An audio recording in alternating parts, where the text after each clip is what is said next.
নমস্কার। সন্ধ্যের আড্ডার বিশেষ নিবেদন অলৌকিকের ৩৬তম পর্বে আপনাদের সকলকে স্বাগত জানাই।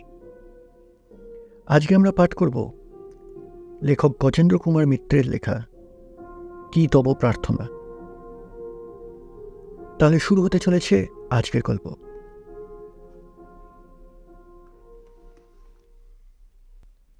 সাধু সন্ত মহাপুরুষ দেখে বেড়ানো নরেশবাবুর একটা বাতিক দাঁড়িয়ে গিয়েছিল। অল্প বয়স থেকেই চলছে এটা। মার সঙ্গে ঘুরছেন ছেলেবেলা থেকে। সাধু মহাপুরুষ তখন যারা বিখ্যাত ছিলেন অনেককেই দেখা হয়েছে। ভোলাগিরি মহারাজ, কেশবানন্দ স্বামী, বালানন্দ ব্রহ্মচারী। এদিকে মহাপুরুষ মহারাজ, কালীকৃষ্ণ মহারাজ এরা তো আছেনই। পাগল হরনাথকেও নাকি দেখেছেন শৈশবে, মনে নেই ভালো। কেবল বামা খেপাকে দেখা হয়নি, কারণ বীরভূমের ওসব পথঘাট অজ্ঞাত ছিল। তারপর বড় হবার পর ওটা নিজের পাতিকি হয়ে দাঁড়ায়। যেখানে দেখিবে ছাই উড়াইয়া দেখো তাই, মিলিলেও মিলিতে পারে অমূল্য রতন। এই ছিল ওর মূল মন্ত্র। সাধু শুনলেই ছুটতেন তিনি পড়ি কি মরি করে। তা নিয়ে কেউ ঠাট্টা করলে চটেও যেতেন। আরে মশাই, কে কোথায় কখন কি বেশে থাকে কেউ কি বলতে পারে? ওই ফন্ড সেজেই থাকেন ওনারা, অনেক সময় বাঁচে কেউ বিরক্ত করে। ১৯৩৭ থেকে নিয়মিত কুম্ভমেলায় যাচ্ছেন নরেশবাবু। প্রয়াগেও গেছেন, কিন্তু সেখানে বড্ড খোলা, ছড়ানো অবস্থা, বড় বেশি হাঁটতে হয়। কে ভালো কে মন্দ অত ঘুরে দেখা যায় না। সেদিক দিয়ে নরেশবাবুর হরিদ্বারটাই পছন্দ। সেখানেও গাড়ি ঘোড়া বন্ধ হয়ে যায় বটে, বিশেষ গঙ্গার ওপারে যেখানে সাধুদের আস্তানা পড়ে। সেখানে তো যাই না রিক্সা, তবু অতটা অসুবিধা হয় না। জায়গাটা তো মোটের ওপরে অল্প, হেঁটে ঘুরে বেড়াতে কষ্ট হয় না। ঘুরেওছেন খুব। প্রতি কুম্ভে গিয়ে চষে ফেলেছেন সাধু মহল্লা। এছাড়াও আছে কাশীতে রাত ২:৩০টায় মণিকর্ণিকায় গিয়ে ওত পেতে বসে থেকেছেন। পুরীতে গিয়ে মঠে মঠে ঘুরেছেন। বৃন্দাবনে দোল ও ঝুলনের সময় কুঞ্জে কুঞ্জে সন্ধান করে বেরিয়েছেন। উত্তর কাশী, ঋষিকেশ, স্বর্গাশ্রম কোথাও বাদ নেই। কে একটি ১৯-২০ বছরের নেপালি ছেলেকে দেখিয়ে মলয় বলছে, ওর ১৮৭ বছর বয়স, খুব নাম করা তান্ত্রিক সাধক। সঙ্গে সঙ্গে তার পায়ে পড়ে কেঁদে ফেললেন। গোবিন্দপুরে এক থুরথুরে বুড়োকে দেখে আশুদা বলেছেন, ওই যে দেখছো গুরুজি মহারাজ, পলাশির যুদ্ধের সময় ইনি ঠিক এমনি দেখতে ছিলেন। আসলে ক্লাইভ এসে আগে ওর পায়ে পড়েছিল বলেই না অমন বরাত খুলে গেল ব্যাটা। কাশীতে কে এক সিদ্ধ পীর থাকেন। তার বয়স ৫০ও হতে পারে, আবার ৫০০ও হতে পারে। তিনি নাকি নিজে কখনো কিছু বলেন না। ভক্তদের আর্জি জানালে যে কোনো চিড়িয়াকে ধরে তাকে দিয়ে ভবিষ্যৎবাণী করান। বারাসাতের কাছে কোথায় এক ফকিরের সমাধিতে জুম্মাবারে তার আবির্ভাব ঘটে। এসব কোনো জায়গায় বাদ দেননি উনি। এতে পয়সা খরচও কম হয় না, সময়ও বিস্তর চায়। অফিসে যা ছুটি পাও না তার সবটাই এতে চলে যায়। মাঝে মাঝে তো পায়ে ধরে ছুটি চাইতে হয় ওনাকে। ফলে কোঅপারেটিভের আর দেনা কমে না, শরীরও খারাপ হয়। এমনি অনিয়ম তো হয়, অন্য কারণেও হয়। গঙ্গাসাগরের ফেরত কলকাতায় গঙ্গার ধারে যেসব সাধুদের ওপেন এয়ার তাঁবু পড়ে, সেখানেও যান নরেশবাবু। তার মধ্যে একবার এক সাধু খানিকটা দুধে গোলা শরবত খাইয়ে দিয়েছিলেন। পরমানন্দে বাদামের শরবত ভেবে খেয়েছেন। তারপর প্রাণ যায় যায় অবস্থা। বাদাম মিশ্রি ছিল ঠিকই, কিন্তু তাছাড়াও তাতে নাকি সিদ্ধির সঙ্গে গাঁজা বেটে শরবত করা হয়েছিল। একেবারে উন্মাদ অবস্থা ভদ্রলোকের। এরা মানে বাড়ির লোকেরা তো বুঝতেই পারে না ব্যাপারটা। ডাক্তারেরও সেই অবস্থা। অনেকদিন পর সুস্থ হয়ে পড়লেন ঘটনাটা। কিন্তু তখন সে সাধুরা ডেরা ডান্ডা তুলে কোথায় চলে গেছেন। আর না গেলেই বাকি, উনি স্বেচ্ছায় খেয়েছেন। তারা তো আর বদমতলবে যথাসর্বস্ব কেড়ে নেবেন বলে ফুলিয়ে বালিয়ে খাওয়াননি।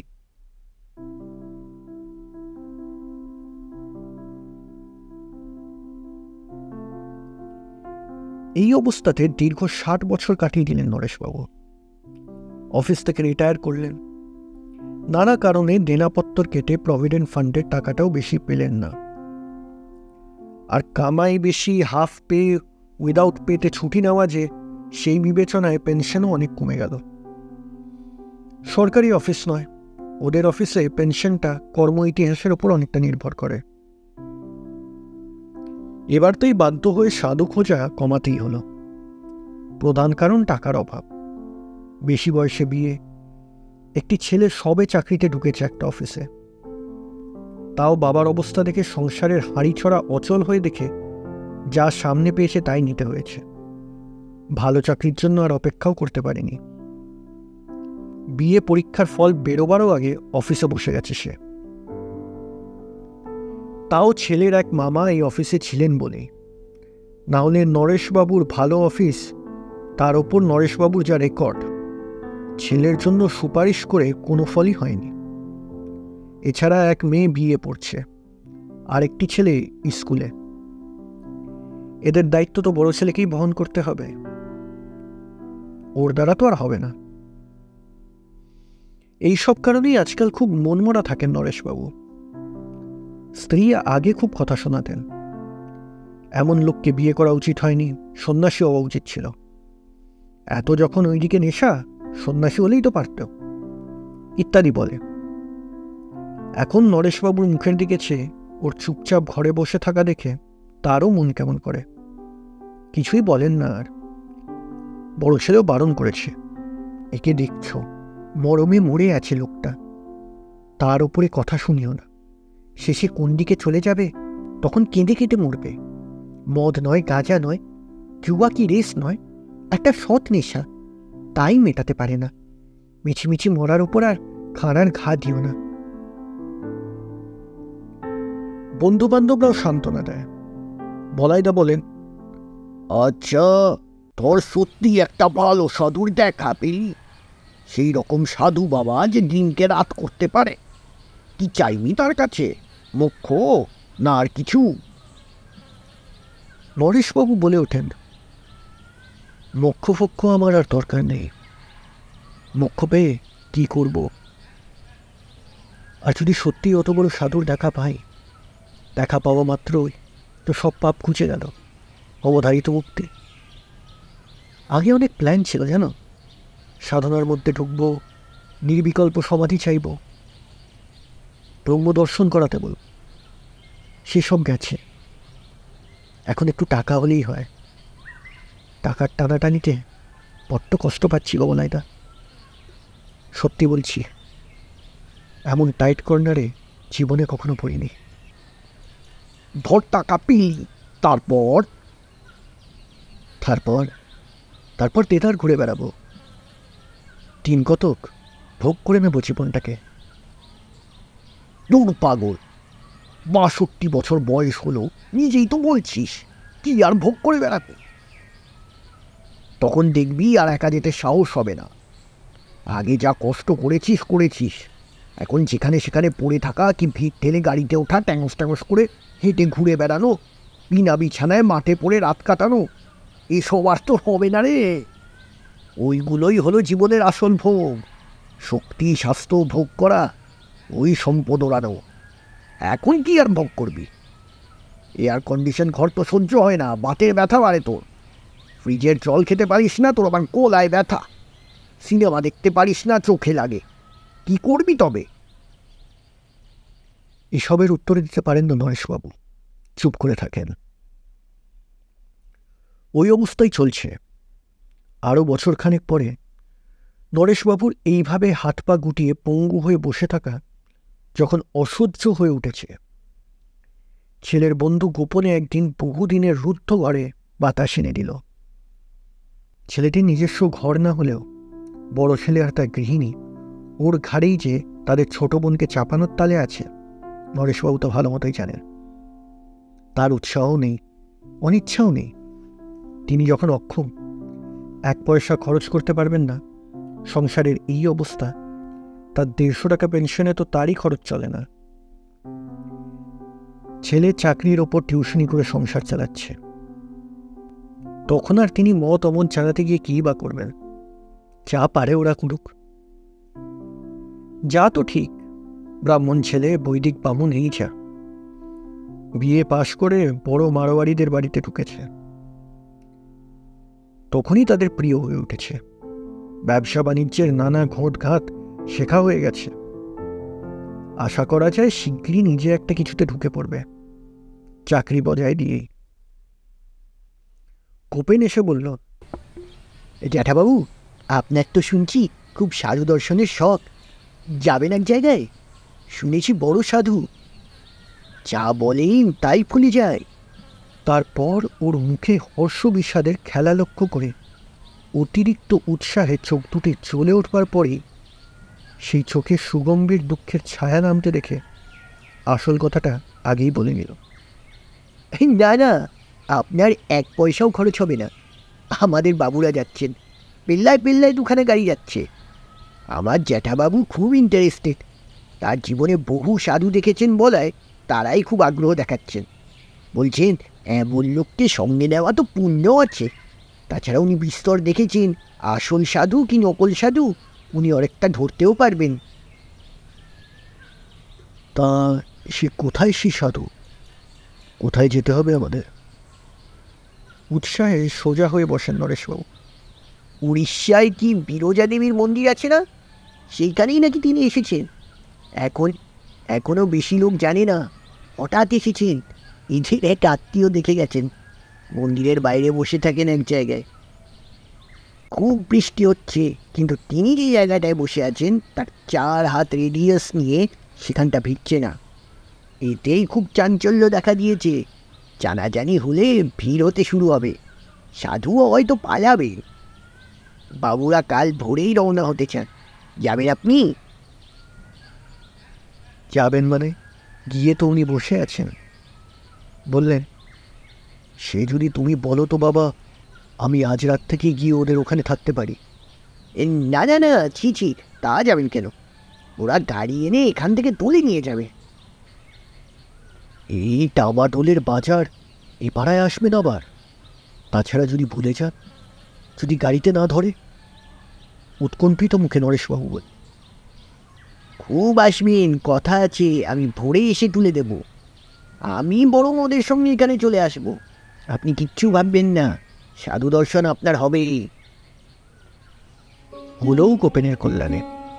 বেঁচে থাক, সুখী হোক, মনে মনে বিস্তর আশীর্বাদ করলেন নরেশবাবু। আর এমন রাজকীয়ভাবে থাকা, বিরাট গাড়ি, সঙ্গে লোকজন, এই চা খাওয়াচ্ছে, এই খাবার খাওয়াচ্ছে। ওদের মালিকের বাবা যাচ্ছেন সঙ্গে। তিনিও একাধিক কুম্ভে ঘুরেছেন। সেই সব গল্প হতে নরেশবাবুরও খাতির আরও বেড়ে গেল। ওদের পৌঁছতে সন্ধ্যা হয়ে গেল। আর সত্যিই গোপেন যা বলেছিল, ইতিমধ্যে লোক জানাজানিও হয়ে গেছে। বিস্তর ভিড় হতে শুরু হয়েছে। ওরা যখন গেল তখনও লোকারণ্য। এদের শাসালো মক্কেল দেখে মন্দির পাণ্ডারা বলল, আপনারা নিশ্চিন্ত হয়ে বিশ্রাম করুন। কাল ভোরবেলায় কেউ ঢোকবার আগে আপনারা গিয়ে দেখা করবেন। আমরা নজর রাখবো যেন আপনারা দেখা করে আসার আগে কেউ মন্দিরে ঢুকতে না পায়। এমনিই তো পুলিশ বসে থাকে, ওদেরই 2-1টাকে কবলালে ওরা আটকে রাখবে। সেই ব্যবস্থাই হলো। কিন্তু নরেশবাবু মনে শান্তি পেলেন না। ভোরে তো এরাও যাবে, বড় লোক। সাধুই হোক আর যাই হোক, বড় লোকের দিকেই মন সকালকার।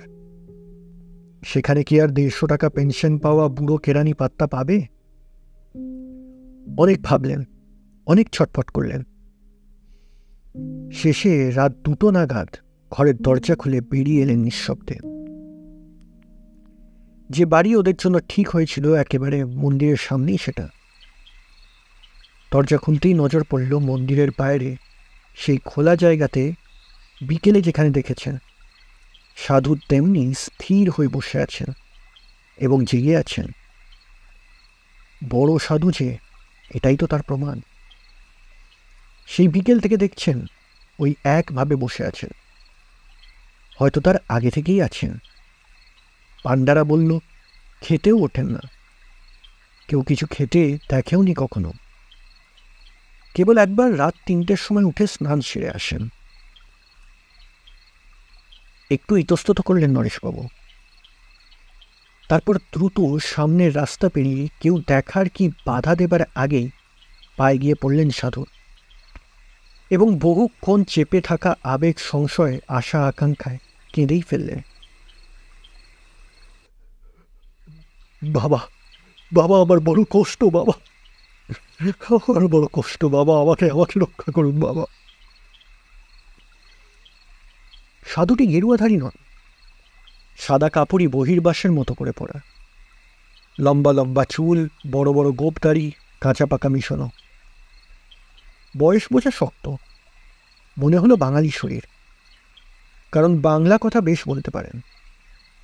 অবশ্য যথার্থ সাধু যে, তার কোনো ভাষাই বলতে অসুবিধা হবার কথা নয়। সাধু অবশ্য ওনার কান্নায় বিচলিত হলেন না, বৃথা সান্ত্বনা দেবারও চেষ্টা করলেন না।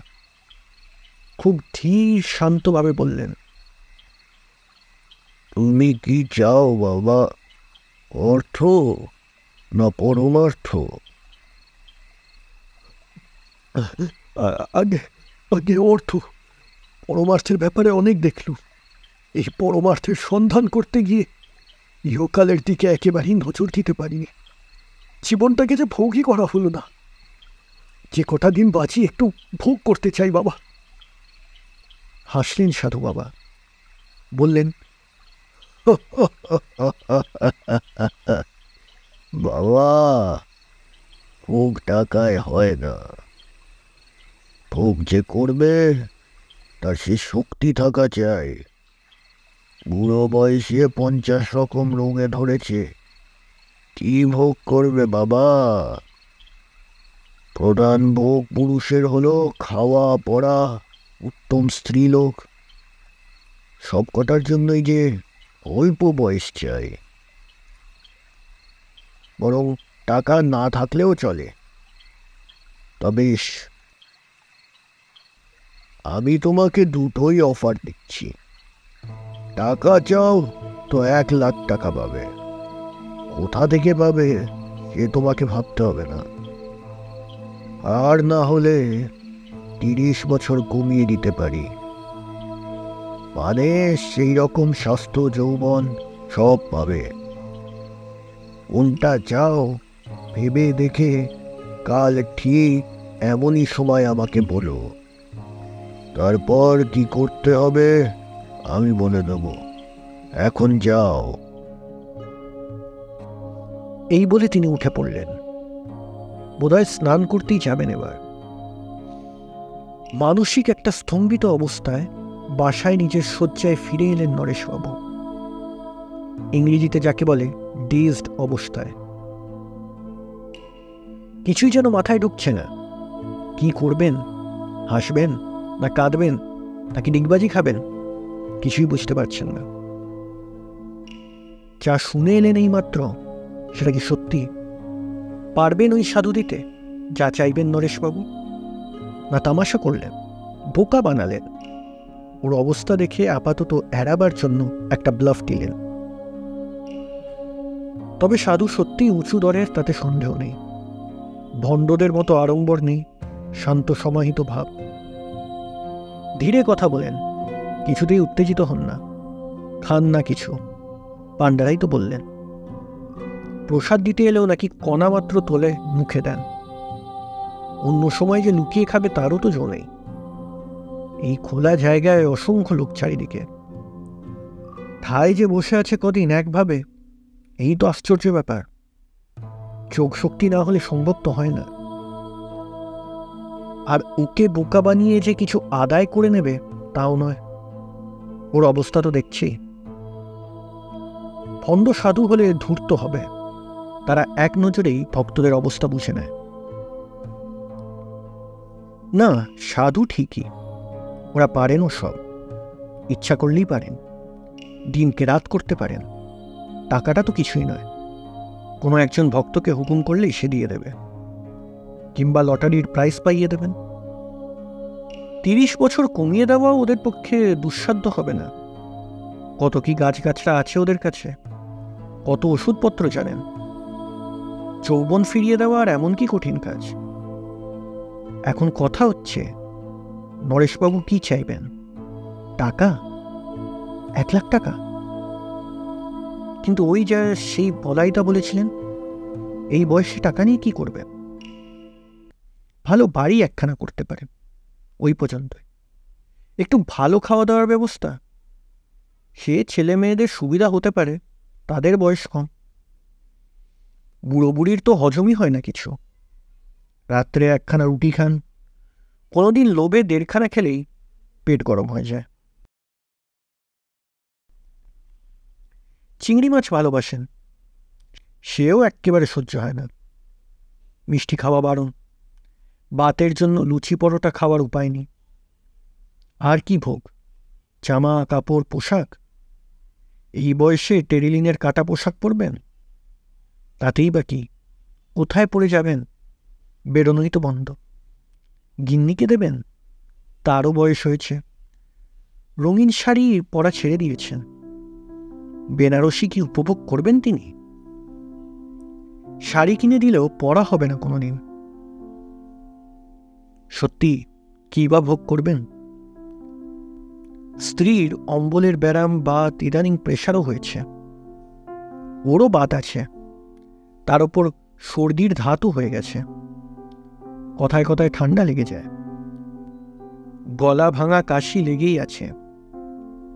সেজন্য সিনেমায় যাওয়া বন্ধ হয়ে গেছে আজকাল, ঠান্ডা ঘরে বসতে হয় বলে। বাত তো এমন কষ্টদায়ক হয়ে পড়েছে, এই বেশ ভালো আছেন, সহজ সুস্থ মানুষ। হঠাৎ হাঁটু ফুলে উঠল কি পায়ের গাঁট, হাঁটা চলার শক্তি আটকে গেল। টাকা পেলে বাইরে ঘুরবেন, এই তো অবস্থা। একটু চলাফেরা করলেই তো হাঁপাতে হয়, পা ঠকঠক করে কাঁপে। আর ঘুরেই বা কি হবে? সাধু দেখা, এই তো এত সাধু দেখলেন, মনের কি উন্নতি হলো? এই তো আজই এত বড় সাধুর দেখা পেলেন, কই পরমার্থ মোক্ষ এসব তো চাইতে পারলেন না। এতদিনের এত সাধু খোঁজা সবই তো ব্যর্থ হলো। সেই তো কামনা আর সম্ভোগের বরই চাইলেন। এমনি ঘুরে বেড়াবেন, দেশ ভ্রমণ, সে রং আর চোখে নেই, শক্তিও তো নেই। মনে হয় ওই যে সব ছবি দেখেছেন, ওই তো ভালো। একবার চোখে দেখলেই বা কি 4টে হাত বেরোবে? আর দেখবেনই বা কি করে? পয়সা হলে ফার্স্ট ক্লাসে বা এসি ক্লাসে যেতে পারেন, কিন্তু কিছুটা তো ঘুরতে হবে পায়ের জোরে, ওপর নিচ তো করতেই হবে। আজ থেকে 10 বছর আগে আগ্রা ফোর্ট দেখে এসে পায়ের ব্যথায় একদিন উঠতে পারেননি। মান সম্মান বাড়বে অবশ্য টাকা হলে, আত্মীয়রা সমীহ করবে, প্রতিবেশীরা সম্ভ্রমের চোখে দেখবে, কেউ ধার কেউ সাহায্য। কার ছেলের লেখাপড়া হচ্ছে না, কার মেয়ের বিয়ে, দাও টাকা। না দিলেই তুমি মহা বদলোক হয়ে গেলে। এ উনি প্রত্যক্ষ অভিজ্ঞতা থেকেই জানেন। ওদের অফিসের উমেশবাবু একবার 1 টাকা লটারিতে বোধহয় রেঞ্জার্সের 3rd প্রাইজ একটা 8,000 কত টাকা পেয়েছিলেন। ওহ, সে কি কাণ্ড! আত্মীয় স্বজনরা এসে খুবলে খায় আর কি। পাড়ার যত বারোয়ারি কেউ 100 টাকার কম চাঁদা নেবে না, ক্লাবরা সব 1000 টাকা করে ডোনেশন চায়। অফিসেই বকশিস দিতে আর খাবার খাওয়াতে ভদ্রলোকের বোধহয় 500 টাকা খরচা হয়ে গেল, তারপরও সবাই ধার চায়। তার উপর কথায় কথায় বলে, অত টাকা নিয়ে কি করবে বাবা, যোগ দিয়ে যাবে? যা চাহিদা হিসব করে দেখছিলেন উমেশবাবু। 8 লাখ টাকা হলে কোনো মতো ঠেকানো যেত। তা এই তো ব্যাপার, খাওয়া পড়া ভোগ বিলাস কোনোটাই আর সইবে না। 2-5টা মেয়ে মানুষ ভোগ করবেন সে বয়স বা ক্ষমতাও তো নেই। থিয়েটার বায়োস্কোপ দেখতে পারেন না, ভ্রমণ করা সেও তো দেখা যাচ্ছে কষ্টকর। লোক সঙ্গে না নিয়ে বেরোনো যাবে না, তাও সব ঘুরে দেখতে পারবেন না। ফিল্ম কোম্পানি করবেন, 5 বেটায় ঠকিয়ে খাবে, ওসবও জানা আছে। ভাগাড়ে গরু পোষার মতো স্বপ্নের দল এসে জুটবে। অন্য ব্যবসা, টাকা বাড়িয়ে লাভ কি? ওই লাখ টাকাই যখন খরচ করতে পারছেন না। না, টাকায় কোনো সুখ নেই, তার চেয়ে যৌবন ফিরে পাওয়া ঢের ভালো। প্রথম বয়সে সেই স্বাস্থ্য আর শক্তি যদি ফিরে পান, দুঃখের মধ্যে দারিদ্র্যের মধ্যেও জীবনটা ঢের বেশি উপভোগ করতে পারবেন, সেই ভালো। তাই চাইবেন কাল গিয়ে। উত্তেজনায় আরেকবার উঠে বসলেন। সত্যি টাকার কথাটা মাথায় গেলই বা কেন? আসল সুখ, স্বাস্থ্য আর যৌবন এ তো সেই ছেলেবেলা থেকে স্বাস্থ্যবিজ্ঞানের বইতেই পড়ে এসেছেন। স্বাস্থ্যই সুখের মূল। বয়স থাকতে থাকতে, দেহে শক্তি থাকতে থাকতে যা খুশি করে নাও। তীর্থধর্ম বলো, দেশ বেড়ানো বলো, সবই অল্প বয়সের কাজ। দেহে শক্তি থাকতে থাকতে করে নেওয়া দরকার। সেটা এখন এই বয়সে পৌঁছে হাড়ে হাড়ে বুঝছেন। স্বাস্থ্যই সম্পদ। 30 বছর বয়স কমে যাবে মানে 32 বছর বয়সের অবস্থায় ফিরে যেতে পারেন। ওহ, তাহলে তাকে পায় কি? কি দিনই না গিয়েছে সেসব। বিয়ে থা করেননি, কোনো পিছটান ছিল না। কোথায় কুম্ভ মেলা, কোথায় কোন তীর থেকে সাধু এসেছেন, বক্রেশ্বরে কোন অঘরী বাবা, সীতাকুণ্ডে ফলহারি বাবা, ব্যাস কানে গেলেই হলো। ড্যাং ড্যাং করে গাড়িতে চড়ে বসলেন একেবারে। কোনো দুর্ভাবনা নেই, সংসারের চিন্তা নেই। অফিসে ছুটি পাওনা না থাকে, না হয় মাইনে কাটবে বেটারা। খরচের জন্য ভাবনা ছিল না, কোনো মতে ট্রেন ভাড়াটা জোগাড় হলেই হয়। তাও এখনকার মতো গাড়িতে উঠেই শোবার জায়গায় খুঁজতে হতো না। সারা রাত দাঁড়িয়ে চলে গেছেন হাসি মুখে। টেনে টুনে হয়তো বসা চলে, তবু বসেননি। খাওয়ার জন্য পরোয়া ছিল না। 2 পয়সা ছোলা ভাজা খেয়েই কাটিয়েছেন একটা দিন। ওহ, সত্যি সে এক দিনই গিয়েছে। সেই সময় বেঁচে ছিলেন তিনি প্রকৃতপক্ষে। এখন তো মরে বেঁচে আছেন। একে কি বাঁচা বলে? অল্প বয়সে উপভোগের উপকরণের জন্য ভাবতে হয় না, নিজের যৌবনই সে উপকরণ জোগায়। এখনও বয়সটা কমে গেলে আরেকবার দেখবেন জীবনটাকে নেড়ে চেড়ে। এখন তো অভিজ্ঞতা বেড়ে গেছে, চা তা করে উড়িয়ে দেবেন না জীবনটা। বেছে বেছে চেখে চেখে উপভোগ করবেন বাকি পরমায়ুটা। কিন্তু তাই কি করতে পারেন আর? ঘুরে বেড়াবেন? নিডেন গাড়ি ভাড়াটা চাইতো। আগেকার ট্রেনের ভাড়া আর নেই। এককালে পুজো কনসেশনে 16 টাকায় দিল্লি যাতায়াত করেছেন, এখন এক পিঠেই তার ডবলের বেশি লাগে। সংসারের যা অবস্থা, দিন দিনই খরচ বেড়ে যাচ্ছে, আয় বাড়ছে না। কোনো মতে ডাল ভাত আর একটা তরকারি, এই তো এসে ঠেকেছে। ভাত বলাও ভুল, ডাল রুটিই বেশিরভাগ। বড়জোর তার সঙ্গে একটু আলু ভাতে কি আলু ভাজা। বেগুন পটল ভাজতে তেল বেশি লাগে বলে ওগুলো উৎসবের দিনের মতো কদাচ কখনো ভাজা হয়। মাছ রবিবার আসে শুধু, অন্যদিন কুচো চিংড়ি বা ওই জাতীয় কিছু সস্তার কুচো মাছ পেলে তাও মৌরলায় হাত দেবার উপায় নেই। পোনা মাছের সমান দর, তবেই আঁশমুখ হয়। এটুকু আর পেরে উঠছে না ছেলে। মাসের শেষে তার মুখ শুকিয়ে যায়। খরচ তো সব দিক দিয়েই বেড়েছে। ট্রেন ভাড়া না হয় জোগাড় হলো, ধরেই নিলেন তিনি। তারপর স্টেশনে ছোলা সেদ্ধ বিক্রি হয়, এক গালে দেবার মতো, তাই 10-9 পয়সা। গোটা 5-6 চিনে বাদাম গাঁজার কলকের মতো করে কাগজে পাকিয়ে ফিরি করে 10 পয়সা। পয়সার নাকি দাম নেই আজকাল। কই, রোজগার করার সময় তো সহজে পাওয়া যায় না। মাসে 300 টাকা আনতে ছেলেকে উদয়স্ত পরিশ্রম করতে হয়, কাল ঘাম ছুটে যায় একেবারে। না, দেশ বেড়াতে গেলে এখনো অর্থবল চাই, লোকবলও চাই, তবে আর কি ভোগ করবেন? পয়সা না হলে খাওয়া পড়ার মানও বাড়ানো যাবে না। সে আরও ছটপটানি। এখন কিছুই হজম হয় না, চুপ করে বসে থাকেন, সে একরকম। যৌবন ফিরে পেলে খিদেও বাড়বে, প্রচণ্ড খিদে, কিন্তু খাবেন কি? যৌবনের সঙ্গে সঙ্গে যৌবনকালের মতো জিনিসের দাম বা সামাজিক অবস্থা তো আর ফিরবে না। ট্রেনে চড়ার আগে রিজার্ভেশনের জন্য ছুটোছুটি করতে হয় 3rd ক্লাসেও। 10 দিন আগে দিন ঠিক করো, রোদে জ্বলে গিয়ে কিউ দাও, তারপর যদি কোনো অঘটন ঘটল, শেষ মুহূর্তে যাওয়াই হলো না, তো খেসারত দাও খানিকটা টাকা। আগে এসব কেউ ভাবতো না। স্টেশনে যাও, টিকিট কেনো, গাড়িতে চড়ো। বরাত ভালো থাকে তো শুয়ে যাবে, মেলার সময় হলে শুতে পাবে না, হয়তো বসে দাঁড়িয়ে যেতে হবে, তবু ওঠা যেত। এখন আনরিজার্ভড একটি বগি থাকে এক একটা ট্রেনে, সেখানেও কোনো মতে ওঠা যায় না, অন্তত ওরা পারেন না। তাহলে আর জীবন উপভোগের কি থাকলো? নতুন করে খেলাধুলো শিখে নাম করবেন? সে আর সম্ভব নয়। 30 নয়, 50 বছর কমলেও চেষ্টা করে দেখা যেত। ফিল্মে নামবেন? সে চেহারাও নেই। তবে স্ত্রী সম্ভোগ, বৃদ্ধা স্ত্রী বেঁচে আরেকটা বিয়েও করতে পারবেন না, সে ইচ্ছেও নেই। বেচারি অনেক কষ্ট পেয়েছে তার হাতে পড়ে, এখনো পাচ্ছে, তাতেও কখনো কোনো বিদ্রোহ করেনি। একটু আধটু অভাবের মুখে বকাবকি, সে ধার্তব্যের মধ্যে নয়, ভালোই বাসে তাকে।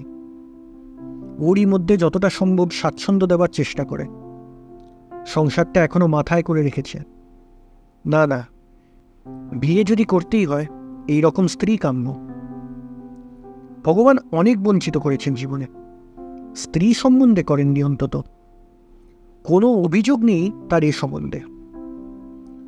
সুতরাং ওদিকটা তো চুকে গেল। আর কি করতে পারেন? একটু আধটু প্রণয়, হ্যাঁ সেটা করা যায় অনায়াসে। আজকাল যেমন সহজলভ্য হয়ে গেছে, ঘরে বসে বসেই কতই তো দেখছেন। পাড়া ঘরে সব বেলাল্লাগিরি, বলে উঁচু দেখে বেঁধেছি টং, বসে বসে দেখছি রং। তারও হয়েছে তাই। মেয়েগুলোরও বাজবিছার নেই, পছন্দও নেই। হাতের কাছে যাকে পায় তাকেই ধরে প্রেম করতে বসো। একরকম প্রেম করতে হবে বলেই করা। ইচ্ছে করলে বয়স কমে গেলে তিনিও 8 ডজন মেয়ে জোটাতে পারবেন নিদেন পক্ষে। কিন্তু তার বয়স কমলেও ছেলে মেয়ের বয়স তো আর কমবে না। ছেলে বড় হয়েছে, বিয়ে দিলেই হয়। সংসারের এই অনটনের জন্যই দেওয়া চলছে না।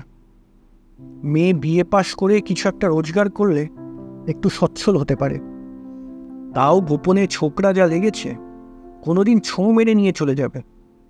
এত বড় ঢেরে যুবতী মেয়ে ঘরে থাকতে তিনি যদি পাড়া ঘরে প্রেম করে বেড়ান, তারা কি মনে করবে? মুখ দেখাতে পারবে না যে, বাবা বলে পরিচয় দিতে লজ্জা করবে তাদের। না না, ছি, তা হয় না। খাওয়া পড়া একটু ভোগ করতে গেলেই টাকা চাই। মেয়েদের সঙ্গে প্রেম করা চলবে না। তবে যৌবন এবং টাকা দুটোই চাই জীবনটাকে ভোগ করতে গেলে। দুটোর একটা পেলে হয় না কিছুই। মহা ধারিবাজ লোকটা, বলে হয় এটা নয় ওটা। কেন রে বাপু, 50,000 টাকা আর 15 বছর কম কর, এইরকম একটা আধা আধি রফা করলে কি হয়? 15 বছর পিছিয়ে গেলে 47-48 বছর বয়স হতো। তখনও যা স্বাস্থ্য ছিল, একটু ভালো খাওয়া দাওয়া করতে একা ঘুরে বেড়াতে পারতেন। একটা টেরিন নাকি বলে চাই, তারই কাটা পোশাক করিয়ে চাই কি বিদেশে গিয়ে কোনো ভালো হোটেলে উঠলে একটু আধটু এদিক ওদিক করা যাকে বলে, তাও চালাতে পারতেন। সব দিক বজায়ও থাকতো। তাহলে একটা সামঞ্জস্য করা চলতো। তাই বলবেন নাকি লোকটাকে, মানে ওই সাধুকে? কিন্তু যা অল্প কথা বলে, এক কথায় টপ করে বলে দিল।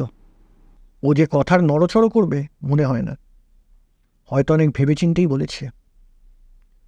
উনি ওই রকম অসুবিধে পড়বেন যে নেই। ভোরের সকালে উঠে যখন দর্শন করতে গেল, নরেশবাবু দূর থেকে লোক দেখানো একটা প্রণাম করে চলে গেলেন। শুধু কথা হলো সেদিনটা ওরা থাকবেন, সুতরাং ওর রাত দুটোয় উঠে যাওয়ার কোনো অসুবিধা হইল না। সবই ঠিক, কিন্তু গিয়ে কি চাইবেন উনি, কোনটা বেছে নেবেন? আগের রাতে সারা রাত ঘুম হয়নি, সারাদিনও ঘুমোলেন না, ছটপট করে বেড়ালেন সারাটা দিন। সেদিনও সন্ধ্যা থেকে একটু ঘুমোতে পারলেন না, কিন্তু এত চিন্তা করেও মীমাংসায় পৌঁছানো গেল না। রাত 2টো বাজল। রাত তখন 2:30। সাধু স্নানে চলে গেলেন। ক্রমে ভোর হয়ে গেল। নরেশবাবুরও মন ঠিক ছিল না, সাধুর কাছে গিয়ে কিছু চাওয়াও হলো না। ভোরে রওনা দেবার আগে এরা গিয়ে যখন প্রণাম করলেন, নরেশবাবুও সঙ্গে গেলেন। দূর থেকে একটা নমস্কার সেরে চলে এলেন। কেবল কেমন যেন মনে হলো ওর, মনের ভুলও হতে পারে। ওর সঙ্গে চোখাচোখি হবার সময় সাধুর প্রশান্ত দৃষ্টিতে একটু বিদ্রুপের আভাস খেলে গেল। কে জানে, হতেও পারে মহাবদ লোকটা ইচ্ছে করেই ওকে এত কষ্ট দিল নিশ্চয়ই।